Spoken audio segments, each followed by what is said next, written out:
अच्छा जी, तो एक एग्जांपल है अब हमारे पास, और एग्जांपल की जो स्टेटमेंट है वो ये कह रही है कि represent the relation as a mapping diagram. ठीक है, जो रिलेशन यहाँ पे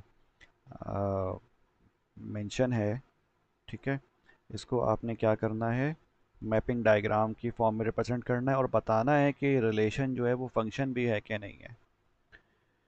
ठीक है, अभी रिलेशन कैसे है आप देख रहे हैं, यहाँ पे हमें कोऑर्डिनेट्स के गिवन है -5 4, -1 और 0, 3 -1 और 3 और 5।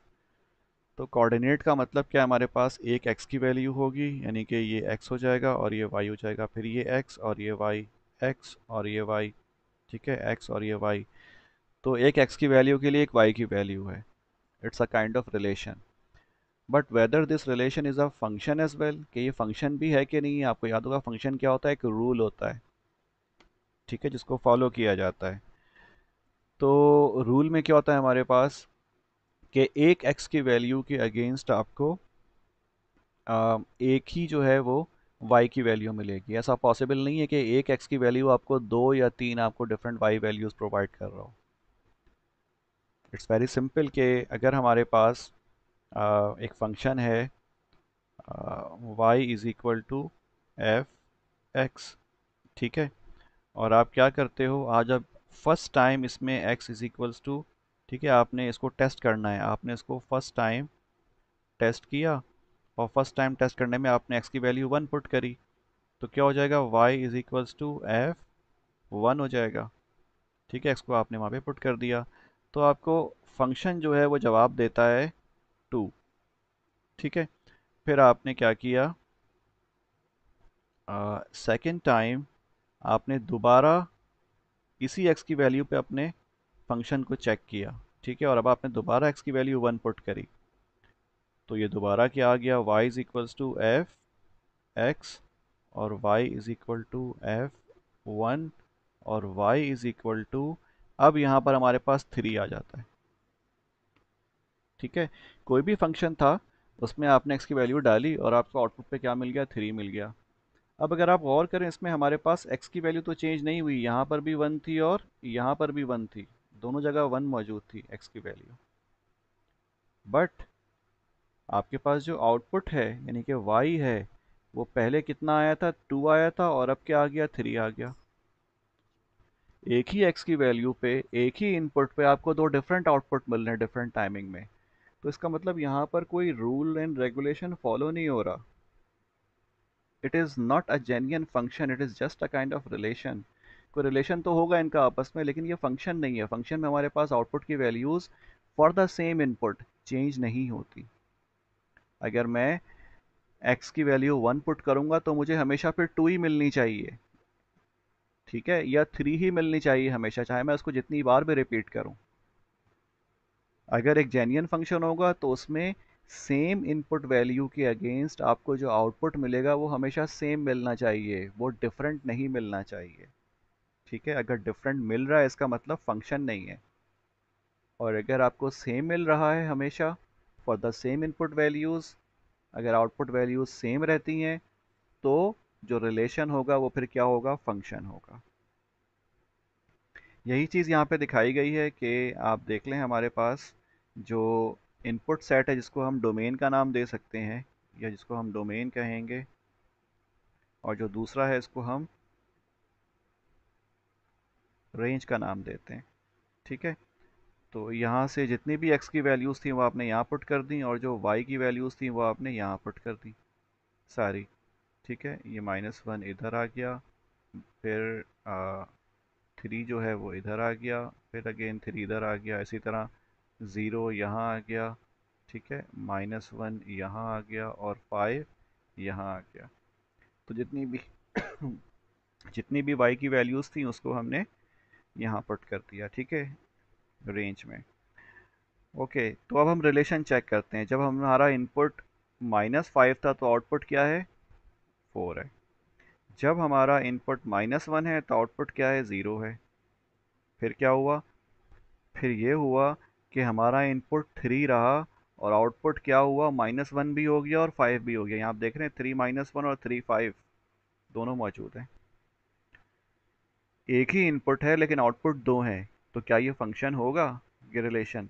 नहीं जी, ये फंक्शन नहीं होगा। It will not remain a function any more. ठीक है, तो इसीलिए यहाँ पे एक बड़ा सा नो आ रहा है कि ये रिलेशन फंक्शन नहीं है, because for the same input value 3 there are two different output values which is impossible. ठीक है, तो ये फंक्शन फंक्शन नहीं है। अब ये आपके जहन में शायद ये भी बात आ रही हो कि बाकी जो दो हैं वो तो ठीक हैं, तो उससे फ़र्क नहीं पड़ता। कोई भी एक वैल्यू अगर आपको दो आउटपुट वैल्यू दे दे, ठीक है, डोमेन का जो हमारे पास सेट है, इस सेट में कोई भी एक वैल्यू अगर आउटपुट में हमारे पास मल्टीपल आउटपुट दे दे, ठीक है, तो इसका मतलब फिर वो फंक्शन फंक्शन नहीं रहता। ठीक है, वो रिलेशन फंक्शन नहीं होता।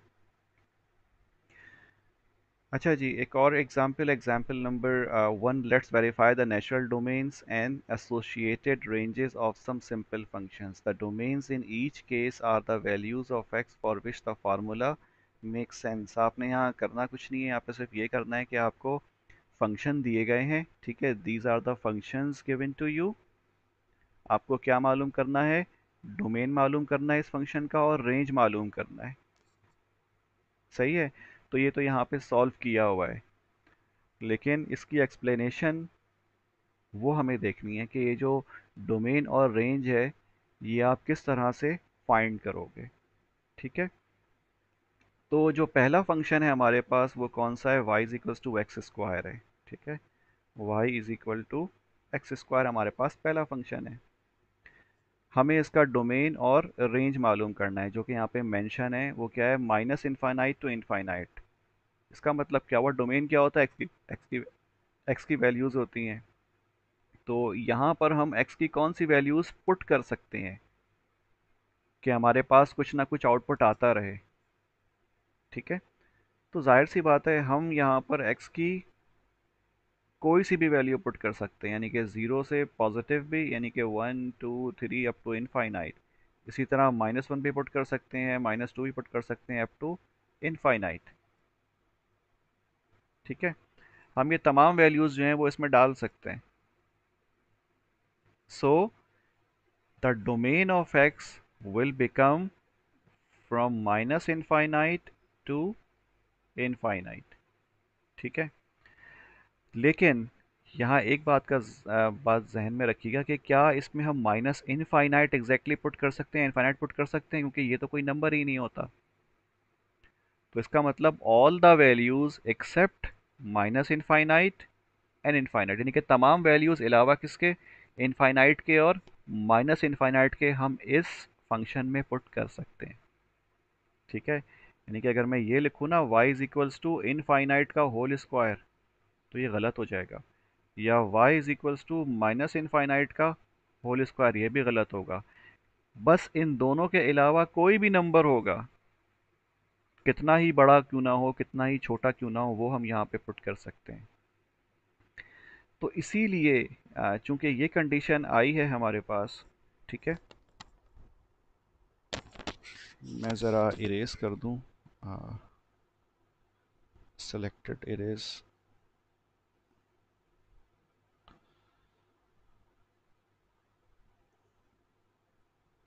छोड़ें यार, टाइम लग रहा है।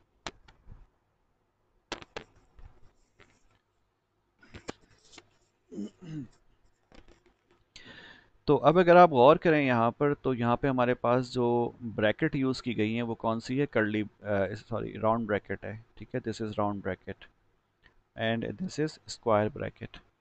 दो तरह की ब्रैकेट्स इस्तेमाल की गई हैं। तो ये चीज़ समझ लीजिए कि इन ब्रैकेट का जो है पर्पज़ है, अगर ये राउंड ब्रैकेट होगी, ठीक है, तो इसका मतलब इसके साथ वाला जो डिजिट है वो हम सेट में इंक्लूड नहीं करेंगे। इसीलिए यहाँ पर जो इनफाइनाइट और माइनस इनफाइनाइट लिखा हुआ है, तो ये जो सेट है, ठीक है, ये सेट किसका है, डोमेन सेट है। तो इस डोमेन सेट में माइनस इनफाइनाइट नहीं शामिल होगा और इनफाइनाइट नहीं शामिल होगा, इसके अलावा तमाम नंबर शामिल होंगे। इसीलिए यहाँ पर राउंड ब्रैकेट लगाया गया है। ठीक है, अगर हम इसको इस तरह से लिखते, एक स्क्वायर ब्रैकेट लगा देते, माइनस इनफाइनाइट कॉमा इनफाइनाइट, और यहाँ पे राउंड ब्रैकेट। तो इसका मतलब क्या होता कि इस डोमेन सेट में माइनस इनफाइनाइट शामिल है, ये करेक्ट है, यानी कि ये इंक्लूड होगा इस सेट में, लेकिन जो इनफाइनाइट होगा वो इस सेट में शामिल नहीं होगा। वजह क्या है कि जो स्क्वायर ब्रैकेट है वो रिप्रेजेंट किसको कर रही होती है कि जो भी इसके साथ नंबर मेंशन है वो उस सेट में शामिल है, ठीक है, वो उस सेट का हिस्सा है। लेकिन वो नंबर जो कि इसमें शामिल नहीं है, ठीक है, उसके साथ हम क्या करेंगे, राउंड ब्रैकेट लगाएंगे। सही। तो इसीलिए यहाँ पर क्या लिखा हुआ है, एक तरफ राउंड ब्रैकेट है और एक तरफ क्या है, स्क्वायर ब्रैकेट है। ओके। तो अब अगर आप गौर करें यहाँ पर, तो हमारे पास डोमेन क्या हो गया for this expression y is equals to x square, ये एक फंक्शन है, इसका डोमेन क्या हो गया हमारे पास, माइनस इनफाइनाइट से लेकर के इनफाइनाइट, यानी कि माइनस इनफाइनाइट से लेकर के इनफाइनाइट के दरमियान में जो भी वैल्यूज़ होंगी वो वैलिड होंगी। तो इसका अगर हम सेट बनाएंगे तो उसमें क्या होगा, माइनस इनफाइनाइट, ठीक है, और यहाँ पर तमाम वैल्यूज़ होंगी, इसमें ज़ीरो शामिल होगा, फिर वैल्यूज़, और फिर यहाँ पे इनफाइनाइट शामिल होगा, ठीक है। तो इन दोनों को छोड़ के जो कुछ भी दरमियान में है वो तमाम का तमाम आप यहाँ पर एक्स में पुट कर सकते हो, ठीक है। तो डोमेन जो हो गया हमारे पास वो ये वाला सेट हो गया। इसी तरह जो इसका रेंज है, this range is basically the output, ठीक है, आउटपुट है हमारे पास। तो जब हम इसमें क्या पुट करेंगे, ज़ीरो पुट करेंगे तो जवाब क्या आ जाएगा, ज़ीरो का स्क्वायर, जवाब ज़ीरो आ जाएगा। जब हम इसमें क्या पुट करेंगे, वन पुट करेंगे तो जवाब क्या आएगा, वन आएगा। जब हम इसमें माइनस वन पुट करेंगे तो जवाब क्या आएगा, वन आएगा। तो अगर आप गौर करें, हमने x की वैल्यू चेंज करी, आउटपुट हमारा क्या हो रहा है, सेम पॉजिटिव डायरेक्शन में आ रहा है। वजह क्या है, यहाँ पे स्क्वायर है ना, तो स्क्वायर तो नेगेटिव साइन को ख़त्म कर देता है।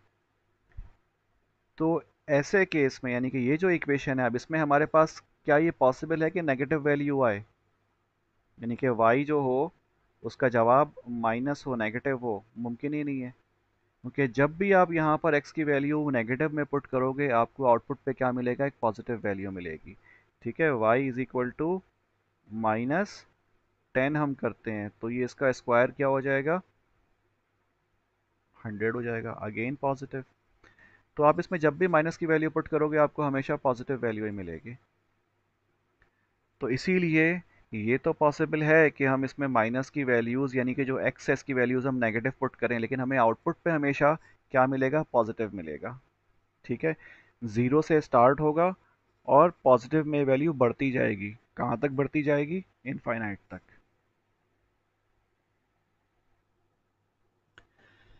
तो इसीलिए यहाँ पर जो रेंज डिफाइन है that is basically zero to infinite, ठीक है।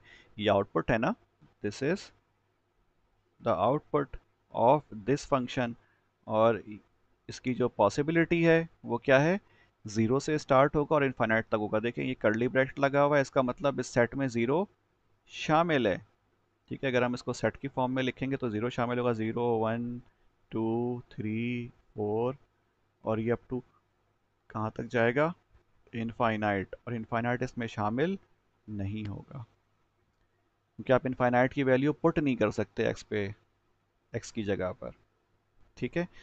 तो इसका जो आउटपुट होगा वो भी क्या होगा, जाहिर है अगर हम इनफाइनाइट पुट नहीं करेंगे एक्स की जगह पर तो हमें आउटपुट पे इनफाइनाइट वैल्यू भी नहीं मिलेगी, सही है। y की value y is equals to x square है, इसका आउटपुट इनफाइनाइट कब होगा, जब मैं एक्स की वैल्यू इनफाइनाइट पुट करूंगा तो मुझे आउटपुट पे इनफाइनाइट मिलेगा, y is equals to infinite. और हमारे पास कोई ऐसा नंबर ही नहीं जो कि इनफाइनाइट हो, इनफाइनाइट तो कोई नंबर तो नहीं होता, it's just a imaginary concept, ठीक है। तो इसीलिए यहाँ पर अगर आप गौर करें तो राउंड ब्रैकेट लगी हुई है, because infinite is not included in this set.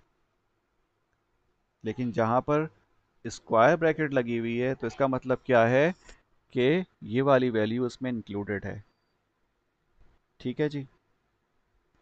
तो अब अगर हम सेट लिखें इसका, ठीक है, डोमेन का,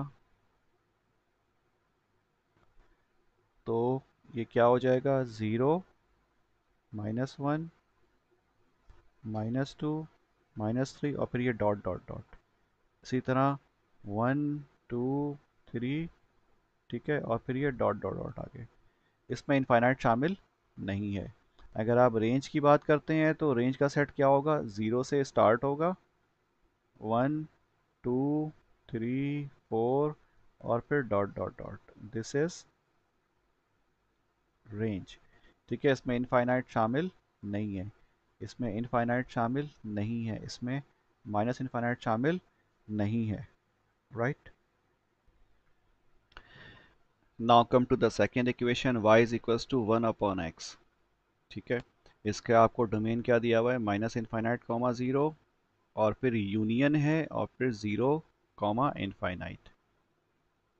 ठीक है, और अगर आप गौर करें इसमें तो इसमें भी राउंड ब्रैकेट इस्तेमाल किया गया है दोनों तरफ, यानी कि इसमें ना ज़ीरो शामिल होगा ना इनफाइनाइट शामिल होगा। वजह क्या है कि y is equals to 1 upon, अगर आप ज़ीरो पुट करते हो तो इसका जवाब क्या आएगा, इनफाइनाइट आ जाएगा। तो इसका मतलब कि आप x की जगह पर ज़ीरो को पुट नहीं कर सकते, because the answer is infinite and infinite is not a number. ठीक है, तो इसी तरह आप यहाँ पर 1 अपॉन एक्स की जगह पर इनफाइनाइट भी पुट नहीं कर सकते, because again infinite is not a number. So in between minus infinite and zero जितने भी नंबर होंगे, ठीक है, वो तमाम शामिल होंगे x की वैल्यूज़ में, यानी कि x can be equal to all the numbers in between minus infinite and zero, because जब आप ज़ीरो पुट करते हो यहाँ पर फंक्शन में तो इनफाइनाइट जवाब आ जाता है, y इज इक्वल्स टू, ठीक है, ये y is equals to 1 upon x था। ठीक है ना, तो हम x की कौन सी वैल्यू पुट करेंगे जिससे हमारे पास जवाब इनफाइनाइट ना ही आए। तो अगर हम यहाँ पे ज़ीरो पुट करेंगे, ठीक है, तो जवाब क्या आ जाएगा, इनफाइनाइट आ जाएगा, जो कि गलत हो जाएगा। तो इसीलिए हम यहाँ पर ज़ीरो पुट नहीं कर सकते। ठीक है, और डेफिनेटली इनफाइनाइट तो पुट कर ही नहीं सकते, क्योंकि उससे फिर हम, इनफाइनाइट खुद कोई नंबर थोड़ी है। ठीक है जी, और यही चीज़ फिर हमारे पास क्या हो जाएगी, राइट साइड पर भी होगी। ये तो नेगेटिव वैल्यूज़ के लिए थी, और फिर राइट हैंड पे क्या होगा हमारे पास, अगेन एक्स, मैं यहाँ पे यूनियन लिख देता हूँ, this is union, union is the summation of both sets. ठीक है, ये कम्बिनेशन ऑफ बोथ सेट्स, तो ये क्या हो जाएगा, ज़ीरो से स्टार्ट होगा और कहाँ तक जाएगा, इनफाइनाइट तक जाएगा। अब इसमें अगेन ज़ीरो शामिल नहीं होगा और इनफाइनाइट शामिल नहीं होगा, इसके दरमियान की तमाम वैल्यूज शामिल होंगी। ठीक है, जो कि हम x की वैल्यू में पुट कर सकते हैं। हम y is equal to 1 upon minus 1000 पता नहीं कितने ज़ीरो हम लगा दें, मर्जी है, कोई मसला नहीं है, पुट कर सकते हैं, ठीक है। हम y is equals to 1 upon 2 9 7 8 6, पता नहीं क्या क्या हम पुट कर सकते हैं, यहाँ पे पॉसिबल है। लेकिन हम क्या चीज़ पुट नहीं कर सकते, हम ज़ीरो पुट नहीं कर सकते और माइनस इनफाइनाइट पुट नहीं कर सकते और इनफाइनाइट पुट नहीं कर सकते। तो इसीलिए हमने बेसिकली यहाँ पे क्या किया, हमने ज़ीरो को एक्सक्लूड करना था, ज़ीरो को हमने सेट में शामिल नहीं करना था।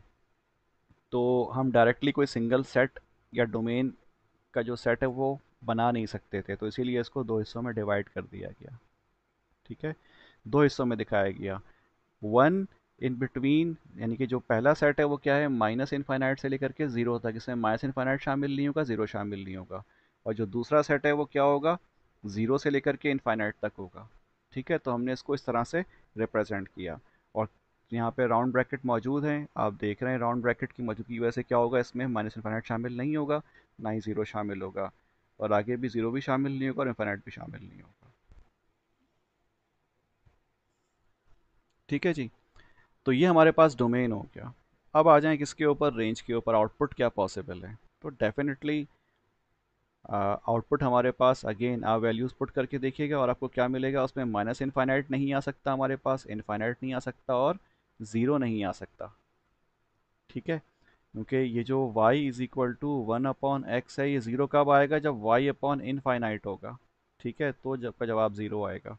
इनफाइनाइट तो आप पुट ही नहीं कर सकते क्योंकि इनफाइनाइट कोई नंबर ही नहीं होता, तो इसीलिए इसमें इनफाइनाइट शामिल नहीं होगा। और जो y होगा इसकी वैल्यूज़ में ज़ीरो भी शामिल नहीं होगा, तो again the set will remain just same as the domain. ठीक है, डोमेन और रेंज एक तरह से इसको आप लिखोगे। अगला क्वेश्चन है हमारे पास y is equals to under root x. ठीक है, y is equals to under root x. ठीक है, तो देखें हम इसमें अगर अंडर रूट ज़ीरो पुट करते हैं हमारे पास जवाब ज़ीरो आ जाएगा। अगर हम अंडर रूट वन पुट करते हैं तो आउटपुट हमारे पास वन आ जाएगा। अगर हम अंडर रूट फोर पुट करते हैं जवाब टू आ जाएगा। ठीक है, अगर हम under root minus one put करते हैं, अब इसका जवाब हमें नहीं पता। ठीक है, ये आयोटा के बराबर होता है या जे के बराबर होता है, लेकिन अब आयोटा क्या होता है, जो क्या होता है इसकी एक्चुअल वैल्यू क्या होती है हमें नहीं मालूम, इसको हम इमेजिनरी नंबर कहते हैं। ठीक है, इसका मतलब क्या हुआ कि अंडर रूट के अंदर हम नेगेटिव वैल्यूज़ पुट नहीं कर सकते, तो सारी वैल्यूज़ क्या होंगी, ज़ीरो से लेके पॉजिटिव जितनी भी वैल्यूज़ होंगी वो हम एक्स की वैल्यू पुट कर सकते हैं। ठीक है, तो इसीलिए यहाँ पे क्या लिखा हुआ है कि जो डोमेन है वो ज़ीरो से स्टार्ट हो रहा है और इनफाइनाइट तक गया है। चूँकि यहाँ पर ये स्क्वायर ब्रैकेट लगी हुई है, ठीक है, और ज़ीरो लिखा हुआ है इसके आगे, इसका मतलब इस सेट में क्या होगा, ज़ीरो शामिल होगा। Zero, one, two, three, four और डॉट डॉट डॉट। ठीक है, इसमें हमारे पास इनफाइनाइट शामिल नहीं होगा। वजह क्या है, यहाँ पे राउंड ब्रैकेट लगी हुई है। ठीक है, ये क्या है, राउंड ब्रैकेट है। तो ये हमारे पास क्या हो गया, डोमेन हो गया। सही, तो जो इसका आउटपुट होगा वो भी इसी तरह से होगा। आउटपुट मींस रेंज होगा, उसमें जब ज़ीरो पुट करेंगे तो ज़ीरो आएगा, वन पुट करेंगे तो वन आएगा, और फिर ये चलता रहेगा इस तरीके से अप टू इनफाइनाइट। तो ये इसका रेंज हो जाएगा। अब आपको जो स्क्वायर ब्रैकेट और राउंड ब्रैकेट है इसका पर्पस समझ में आ गया होगा, आई होप। नेक्स्ट क्वेश्चन है y is equal to under root four minus x. ठीक है, तो देखें अगेन ये क्या है, रूट का सवाल है, तो रूट में आपको पता है माइनस की वैल्यू नहीं आनी चाहिए, नेगेटिव वैल्यू नहीं आनी, बिकॉज जब नेगेटिव वैल्यू आएगी तो वो इमेजिनरी नंबर में कन्वर्ट हो जाएगा। ठीक है, तो इसका मतलब क्या हुआ कि अगर हम यहाँ पर x की वैल्यू क्या पुट करें, फोर पुट करें। ठीक है, ठीक है, यानी कि x is equals to four, तो जवाब क्या आ जाएगा, अंडर रूट ज़ीरो, यानी कि ज़ीरो आ जाएगा। अगर हम x की वैल्यू फोर से बड़ी पुट करते हैं, for example x is equals to five, तो फोर माइनस फाइव, अब जवाब क्या आ जाएगा, अंडर रूट माइनस वन, और ये सॉल्वेबल नहीं है। तो इसका मतलब क्या हुआ कि इसमें हम x की सबसे बड़ी वैल्यू कौन सी पुट कर सकते हैं, फोर पुट कर सकते हैं। फोर से बड़ी अगर हम इसको four, x is equal to 4.1 भी करेंगे, ठीक है, तो फोर माइनस 4.1, जवाब क्या आ जाएगा, -0.1, तो ये भी सॉल्वेबल नहीं होगा क्योंकि रूट में नेगेटिव आ गया। तो इसका मतलब जो x की मैक्सिमम पॉसिबल वैल्यू, बड़ी वैल्यू हमारे पास पॉसिबल है, वो क्या है, फोर है। तो इसीलिए आप देख रहे हैं यहाँ पर कि ये जो सबसे बड़ी वैल्यू है वो कौन सी है, फोर है। फोर इस सेट में शामिल है। फोर से बड़ा जैसे ही हुआ, अगर ये 4.0000001 भी हो गया तब भी क्या हो गया, वो बड़ा हो गया, और आपके पास जवाब क्या आएगा, अंदर माइनस में आ जाएगा। तो डोमेन जो स्टार्ट होगा हमारे पास पॉजिटिव साइड से, वो क्या होगा, फोर से स्टार्ट होगा। फोर से बड़ी वैल्यू अलाउ नहीं होगी इस फंक्शन में। ठीक है, और ऑफ कोर्स हम फोर से छोटी जो है फिर वो कोई भी वैल्यू पुट कर सकते हैं, वो मसला नहीं है। अगर हम यहाँ पर y is equal to under root four minus x, अगर हम यहाँ पे नेगेटिव वैल्यू लेते हैं, let suppose x is equal to minus one, तो ये क्या हो जाएगा, four minus minus one is equal to four plus one is equal to under root five. ठीक है, ऐसा कोई ना कोई जवाब होगा हमारे पास, उनके पॉजिटिव वैल्यू है। तो इसका मतलब क्या हुआ जनाब कि हम इस केस में माइनस इनफाइनाइट और फोर, ये सेट हम बनाएंगे। यानी कि सेट कैसे बनेगा, फोर, ठीक है, थ्री, टू, वन, ज़ीरो, और -1, ठीक है, फिर -2 और ये डॉट डॉट डॉट, ये हमारे पास सेट बनेगा। इसमें इनफाइनाइट शामिल, माइनस इनफाइनाइट शामिल नहीं होगा, ठीक है, ये शामिल नहीं होगा। हाँ 4 इसमें शामिल है, लेकिन 4 से बड़ी वाली वैल्यू शामिल नहीं है। चूंकि 4 शामिल है इसलिए यहाँ पर हमने क्या लगाया है, स्क्वायर ब्रैकेट लगाया है। चूंकि इन माइनस इनफाइनाइट शामिल नहीं है इसीलिए हमने यहाँ पे क्या लगाया है, राउंड ब्रैकेट लगाया है। तो अब ये बात याद रखिएगा। इसी तरह इसका आउटपुट है, अब आप ये इसको खुद चेक करें, आपको समझ में आ जाना चाहिए। ठीक है, अगला क्वेश्चन है y is equal to 1 - x²। इसको आप खुद ट्राई कीजिएगा कि इसका जो डोमेन है और रेंज है वो ये क्यों है। हो सकता है एग्ज़ाम में मैं आपको एक एक्सप्रेशन दे दूं मैथमेटिकल और आपसे पूछूं कि इसका डोमेन और रेंज फाइंड करें। ठीक है, डोमेन सेट और रेंज सेट फाइंड करके आप बताएं। तो फिर ये आपको इसी तरह से एनालाइज करना होगा। ये इसकी डिस्क्रिप्शन है सॉल्यूशन की, जो कि मैंने अभी आपको बताई है, इसको पढ़ लीजिएगा, सेम डिस्क्रिप्शन है। अच्छा जी, vertical line test for a function. It's very simple कि अगर हमें किसी भी फंक्शन को टेस्ट करना हो तो हम एक वर्टिकल लाइन ड्रॉ कर लेते हैं। किस पे, ग्राफ पे। ठीक है, सो टू डिटरमाइन, अगर हमारे पास ग्राफिकल फॉर्म में कोई फंक्शन प्लॉट हुआ हो तो हम क्या करेंगे, वर्टिकल लाइन ड्रॉ करके ना हम मालूम कर सकते हैं कि वो फंक्शन है कि नहीं है। जैसा कि आप यहाँ ग्राफ देख रहे हैं, कुछ ये एक सर्कल का ग्राफ है। हमने यहाँ पे क्या किया, देखें ये सर्कल मौजूद है,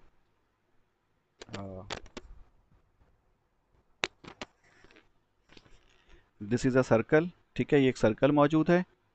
इस सर्कल में हमने क्या किया, एक वर्टिकल लाइन ड्रॉ करी है, और इस वर्टिकल लाइन ड्रॉ करने की वजह से क्या हुआ है कि इस वर्टिकल लाइन ने इस ग्राफ को 2 पॉइंट पे कट किया है।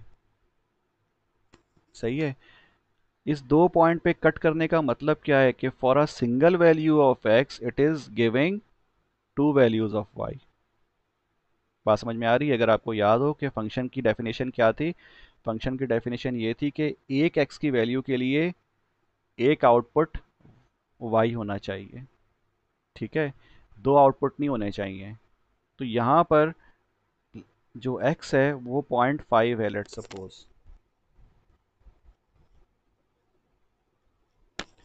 ठीक है, यहाँ जो है इसको हम क्या कहते हैं, लेट सपोज ये 0.5 है x की वैल्यू।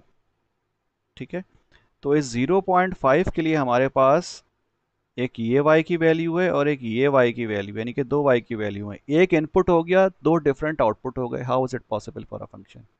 फिर ये फंक्शन नहीं रहा। ठीक है, तो याद रखिएगा, हमेशा अगर इक्वेशन बनी हुई हो ना, इक्वेशन लिखी हुई हो, तो हमेशा इक्वेशन फंक्शन नहीं होती। फंक्शन के लिए डिस्टिंक्ट x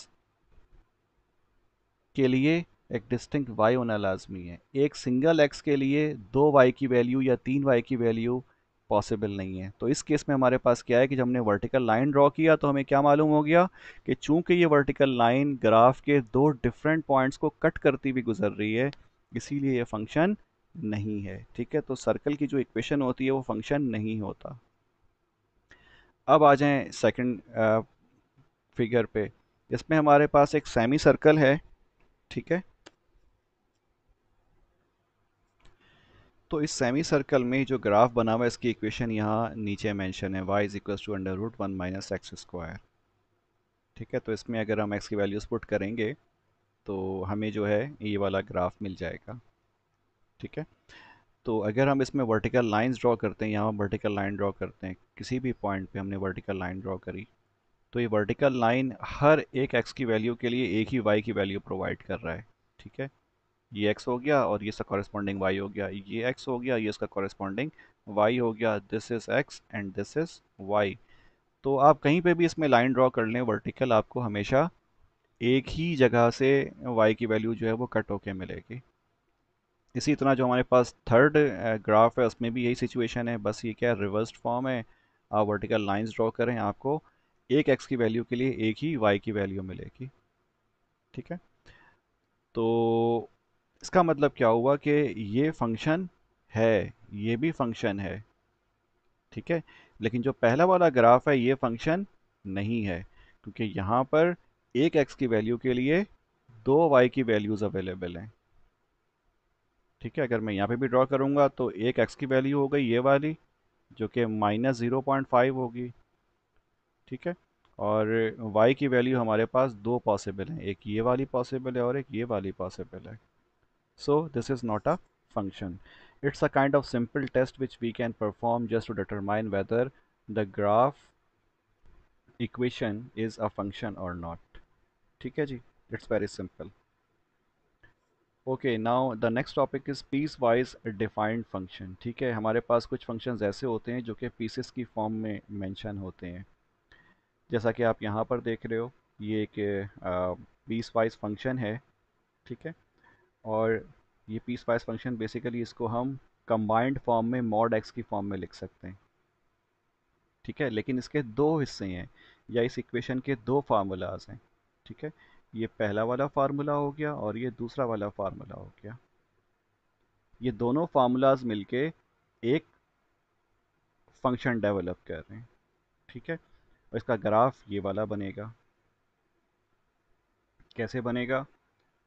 देखें, ये पहला वाला फंक्शन है हमारे पास, एक्स की वैल्यू, ठीक है, आप पुट करेंगे और x की वैल्यू क्या होगी, ज़ीरो के बराबर होगी या फिर ज़ीरो से बड़ी होगी. तो जो इक्वेशन है वो क्या है, y is equal to x. तो यहाँ आप ग्राफ देख रहे हैं, ये जो ब्लू लाइन है, ठीक है, y is equals to x. अगर x की वैल्यू वन होगी तो y की वैल्यू भी क्या हो जाएगी, वन हो जाएगी. लिखा हुआ है ना, y is equal to x. तो y is equals to x की वैल्यू वन, तो y की वैल्यू भी वन. x की वैल्यू हम टू पुट करते हैं, y की वैल्यू भी टू हो जाती है. तो इसका मतलब क्या हुआ कि हमारे पास जो पहला वाला जो फंक्शन है उसका ग्राफ जो हो गया वो ये राइट साइड पे हो गया. ठीक है, अब आ जाएं सेकंड साइड पे. ये क्या है, माइनस एक्स है. ठीक है, और जो वैल्यूज़ पॉसिबल हैं इसकी वो क्या होगी, एक्स की वैल्यू लेस देन ज़ीरो होगी. सही है. तो अब यहाँ पे फंक्शन क्या बन गया, y is equal to minus x. तो अब जो हमारे पास x की वैल्यू पॉसिबल हैं वो क्या है, ज़ीरो से छोटी हैं, यानी कि y की जो वैल्यूज़ पॉसिबल है वो क्या है, माइनस वन हो सकती है. ज़ीरो से छोटा है ना ये, तो ये वन आ जाएगा अगेन. तो जब x की वैल्यू क्या है, माइनस वन है, ठीक है, ये x है ना, x की वैल्यू हमने माइनस वन पुट करी, तो यहाँ जो ग्राफ है इसमें x की वैल्यू क्या हो गई, माइनस वन हो गई, तो y की वैल्यू क्या है हमारे पास, वन आई. ठीक है, तो ये क्या हो गया हमारे पास, एक पॉइंट आ गया, कोऑर्डिनेट आ गया. इसी तरह अगर हम x की वैल्यू क्या चूज़ करते हैं, माइनस टू चूज़ करते हैं, तो ये माइनस माइनस टू. ठीक है, और y इज़ इक्वल टू क्या हो जाएगा, टू हो जाएगा. तो जब x की वैल्यू माइनस टू थी तो y की वैल्यू क्या है, टू है, तो x की वैल्यू माइनस टू ये हो गया. सही. और y की वैल्यू क्या हो गया, टू हो गया, तो ये कुछ इस तरह से हो गया. ठीक है जी. तो इसका मतलब क्या हुआ कि इस फंक्शन को हमने दो हिस्सों में ब्रेक किया हुआ है. ठीक है, और ये दोनों मिलकर क्या बना रहे हैं, एक सिंगल फंक्शन बना रहे हैं. आप ये भी कह सकते हो कि ये function y is equal to x भी है और y is equal to minus x भी है. लेकिन किन की वैल्यूज़ के लिए, x कब होगा, जब x की value greater than equals to zero होगी, और माइनस एक्स कब होगा, जब x की value less than equals to zero होगी. तो यहाँ पर आपने क्या किया, कंडीशन डिफाइन किया है कि जब x की वैल्यू इस रेंज में होगी तो फंक्शन ये वाला होगा, जब x की वैल्यू इस रेंज में होगी तो फंक्शन ये वाला होगा. This way it is called a piecewise. इसको आपने पीसेस में डिफाइन किया हुआ है फंक्शन को. ठीक है, पहला वाला पीस यहाँ ड्रॉ किया, दूसरा वाला पीस आपने यहाँ ड्रॉ किया, और ये दो डिफरेंट फंक्शन है. नज़र भी आ रहा है यहाँ पे क्या लिखा हुआ है, y is equal to x और y is equal to minus x. इस लाइन का फंक्शन क्या है, या इक्वेशन क्या है, y is equal to minus x, और जो राइट साइड पर लाइन है इसका इक्वेशन क्या है, y is equal to x. ठीक है, तो इसीलिए हम इसको क्या कहते हैं, पीस वाइज फंक्शन कहते हैं. पीस वाइज फंक्शन में डिफरेंट वैल्यूज ऑफ x के लिए डिफरेंट इक्वेशन होती है. ठीक है, तो हम आगे भी दोबारा ये चीज़ अभी देखते हैं. Again this is another piecewise function, और ये हमने किस बेसिस पर डिवाइड किया हुआ है, for different ranges of x. ठीक है, जब x की वैल्यू ज़ीरो से क्या होगी, छोटी होगी. ठीक है, when x is smaller than zero, तो हमारे पास फंक्शन क्या होगा, माइनस एक्स होगा। ठीक है, for all the values x less than zero y is equals to minus x. ठीक है, तो अगर आप इसका ग्राफ ड्रॉ करेंगे तो ये पहला फंक्शन हो गया हमारे पास y is equal to minus x, लेकिन कब? जब x की वैल्यू लेस देन ज़ीरो होगी। ठीक है, तो इसका अगर आप ग्राफ प्लॉट करोगे तो हमारे पास ये वाली लाइन आ जाएगी। अब आ जाएं आप अगले पीस पे। अगला पीस क्या है? एक्स स्क्वायर है, और ये एक्स स्क्वायर कब फंक्शन होगा? जब हमारे पास एक्स की value in between zero and in between one हो, यानी कि ज़ीरो और वन के दरमियान हो। इसमें ज़ीरो भी शामिल है और वन भी शामिल है, यानी कि ज़ीरो और वन के दरमियान जो कुछ भी होगा, अगर वो आप इस फंक्शन में पुट करना चाहोगे, यानी कि वाई अगर आप हासिल करना चाहोगे, तो आप फंक्शन कौन सा इस्तेमाल करोगे? एक्स स्क्वायर इस्तेमाल करोगे। ठीक है, तो जो फंक्शन का जो यूजेज है, ये जो पीस आप कौन सा पीस यूज कर रहे हो, that depends upon the value of x. ठीक है, वो वैल्यू ऑफ एक्स पर डिपेंड करती है। तो ये हमारे पास क्या हो गया, सॉरी, तो ये हमारे पास पॉइंट ज़ीरो हो गया और ये पॉइंट वन हो गया। इसके दरमियान ये जो आप ग्राफ देख रहे हो, ग्राफ का पीस, ठीक है, it is basically y is equal to x square, लिखा हुआ भी है इधर। ठीक है, तो for this range of values of x you will use this function. और जब इसके बाद अगर आपने function I mean graph draw करना होगा for x greater than one values, ठीक है, यानी कि वन के बाद अगर आपने ड्रॉ करना होगा, तो फिर आप क्या करोगे? यहाँ मेंशन है for all the values of x greater than one you will use this function, यानी कि y is equal to one. तो अब यहाँ पे x की कोई भी वैल्यू होगी, y हमेशा क्या रहेगा? वन ही रहेगा। ठीक है, y will remain same no matter how you change the input value। x की वैल्यू जब 2 होगी तब भी y की वैल्यू क्या है? 1 है। जब x की वैल्यू 2.5 होगी तब भी y की वैल्यू क्या होगी? 1 होगी। जब x की वैल्यू 3 हो जाएगी, ठीक है, 3 हो जाएगी, तब भी y की वैल्यू क्या होगी? 1 रहेगी। तो ये क्या रहेगा? ये सेम रहेगा। समझ गए? So for different values of x, for all the different values of x above 1, the function is y is equal to one. ठीक है, y is equal to one आपका फंक्शन है।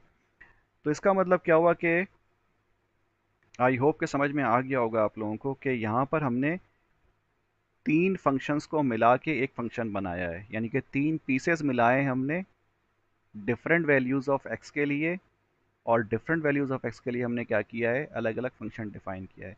जब x की वैल्यू ज़ीरो से छोटी थी तो हमने फंक्शन ये वाला इस्तेमाल किया। जब x की वैल्यू ज़ीरो से लेके वन तक थी तो हमने ये वाला फंक्शन इस्तेमाल किया। जब x की वैल्यू ग्रेटर देन वन थी तो हमने ये वाला फंक्शन इस्तेमाल किया। दिस मीन्स हमने पीसेस में अपने फंक्शंस को डिफाइन किया है। ठीक है,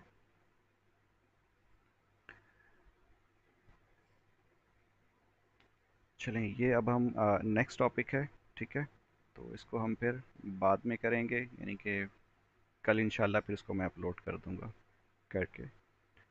ठीक है जी, तो आज हम फ़िलहाल इसको यहीं पर ही एंड करते हैं।